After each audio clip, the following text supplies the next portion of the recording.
Liz Cheney got smoked in Wyoming, lost by nearly 40 points.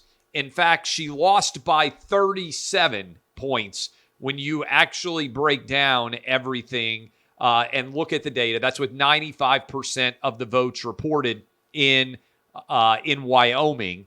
And I thought this was interesting when Trump endorsed her opponent. Congratulations to Harriet Hageman. When Trump endorsed her opponent, Liz Cheney tweeted, "Bring it on." Here's a soundbite for you. Bring it. That was Liz Cheney on September 9th of 2021 when Donald Trump endorsed her opponent. Liz Cheney then lost by 37 points in Wyoming. It's not the worst of it. She then followed up the loss in Wyoming. Think about this for a minute. Followed up the loss in Wyoming by doing a speech where she compared herself to Abraham Lincoln. Abraham Lincoln never lost by almost 40 points in any election. And I told you yesterday exactly how this was going to go. But Liz Cheney did an interview this morning with the Today Show where she talked about potentially running for president in 2024. And I couldn't help but laugh because losing an election in Wyoming, which is as Republican of a state as there is in the country. In fact, it's the state that supported Trump more than any other. I think Wyoming was 1 and West Virginia was 2. Losing in that state and then announcing that you are going to run for the Republican nomination in 2024, basically, is like not making your JV basketball team and then announcing that you're going pro in the NBA. In other words, everything about Liz Cheney is fraudulent right now. She has 0% chance to ever be relevant in the Republican Party ever again for the rest of her life, period. And let me just say this. I said it this morning on Clay and Buck. George W. Bush was a really bad president who made an awful decision to take us into war with Iraq. Donald Trump was 100% right about that. We wasted trillions of dollars going to war with Iraq. That was Liz Cheney's dad, Dick, who was making that decision. Trump has done nothing as awful as the decision, nothing else even close to it, as the decision that Dick Cheney made to send us to war in Iraq.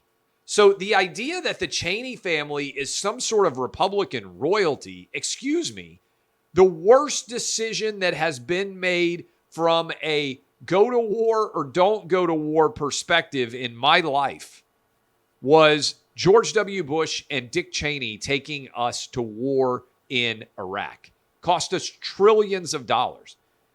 The only thing even comparable to that poor decision has been the Democrats' response to COVID. And I do think the COVID response is worse. But Iraq is the second worst disaster of American history in the 21st century, in my opinion. They're always very humble opinion. And so this idea that Liz Cheney or her father Dick are somehow defenders of America is just flat out wrong.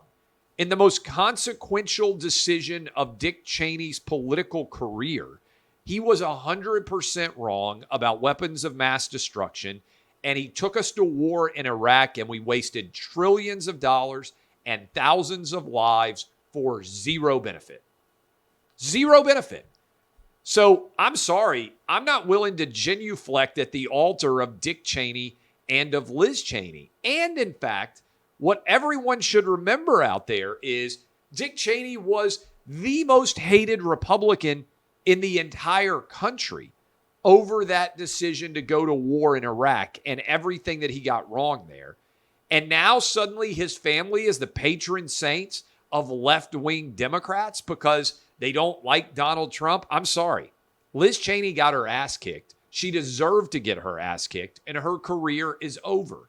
Whether she even goes on, because this is what's going to happen, she's going to raise tens of millions of dollars, maybe even hundreds of millions of dollars, given how much money is spent and wasted on all these anti-Trump advertisements now. She's going to try to run for the nomination in the Republican primary. She's going to get smoked. All Trump has to do is keep pointing out how wrong the Cheneys have been on the most consequential decision of their political lives. And nobody's going to support her. She turned her back on every Republican.